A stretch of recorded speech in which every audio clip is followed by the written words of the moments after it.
A few years ago, my English teacher, when I was in English license, in order to be an English teacher, told me to write something like about a fantastic story. So I made the story I will tell you very soon, and it's actually a self-fulfilling prophecy that I wrote. But I did not know back then that it was a self-fulfilling prophecy.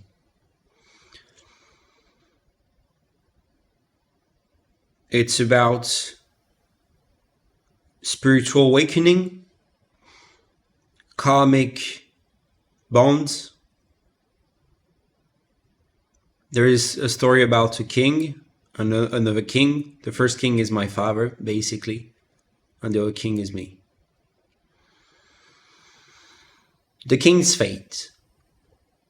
Once upon a time, in another world, there lived a king named Aaron, a very young and foolish man.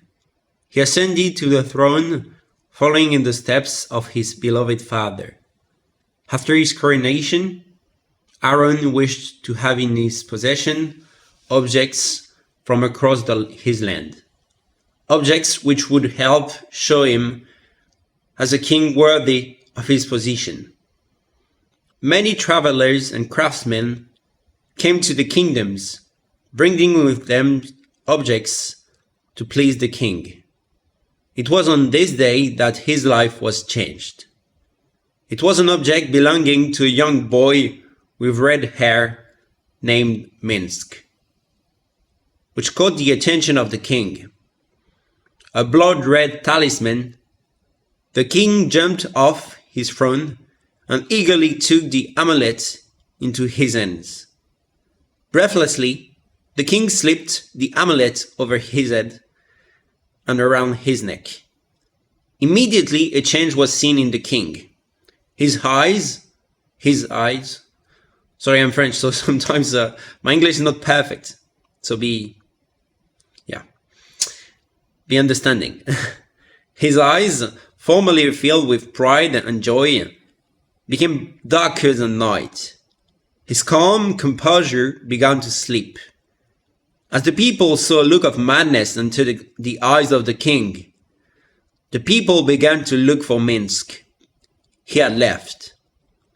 Though the king's insanity slowly began to pass, the kingdom rapidly began to change. Following this, the king contained two distinct personalities.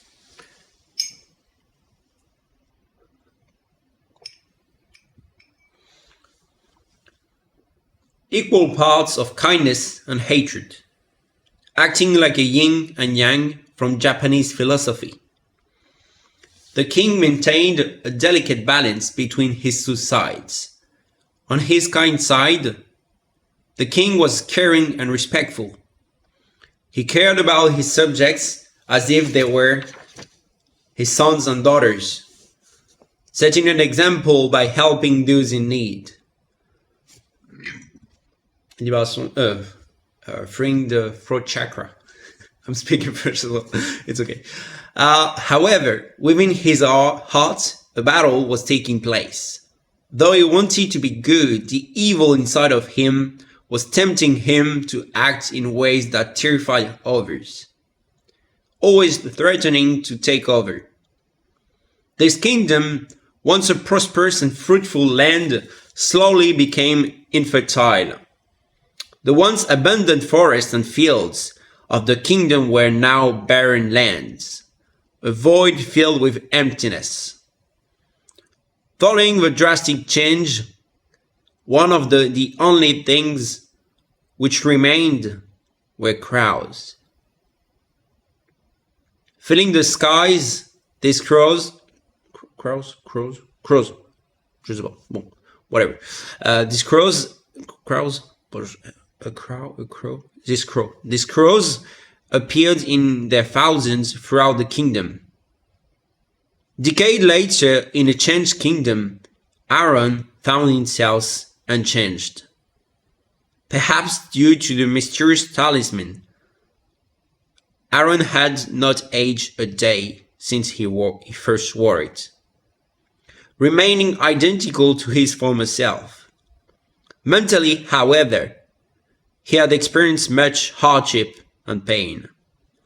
In order to retake control of himself, the king, exhausted by his continuous internal battle for sanity, was eager to ask his people for their help. Hence, Aaron reunited the people of his kingdom to solve his issue once and for all. The talisman that had cursed the surroundings of the king had a twin. In fact, another talisman was lying in some sinister place where nobody had ever returned from. Until now.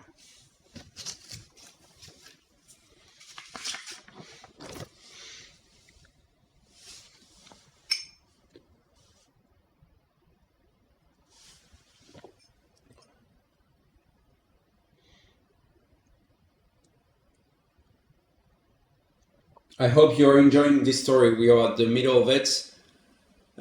It's very much affecting my body because it's basically my story.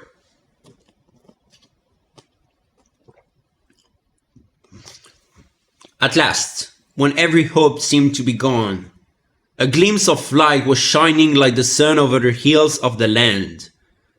This very light was embodied by the descendant of Minsk, Rubicon. Who better than the descendant of the man who cursed King Aaron forever to cure him from his ailment and give him a chance for redemption?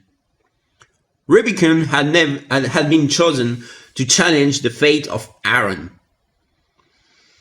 With the king, 4 soldiers of the royal guard were sent to accompany Rubicon. They started their journey towards the looming castle in the distance.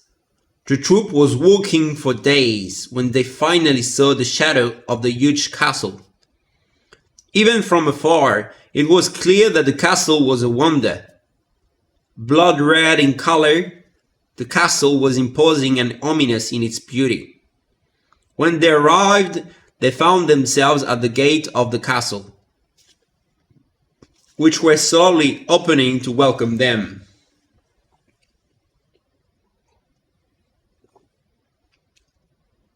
At the gates, the king saw a figure slowly coming out of the mist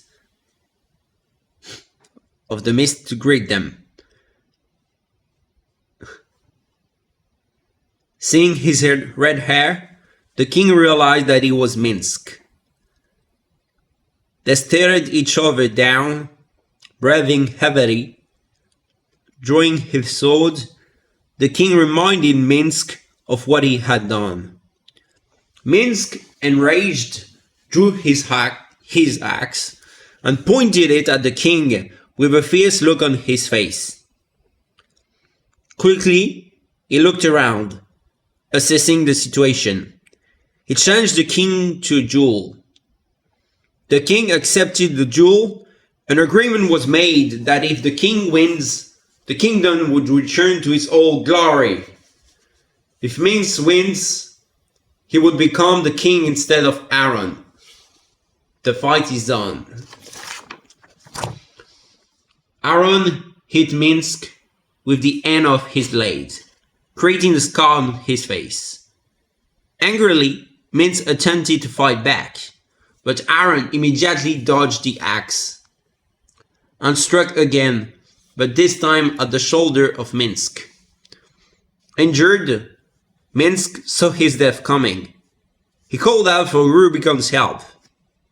Rubicon took his axe while Minsk was on his knees. Rubicon, seeing that Minsk was on his side, cut off the head of the ancestor.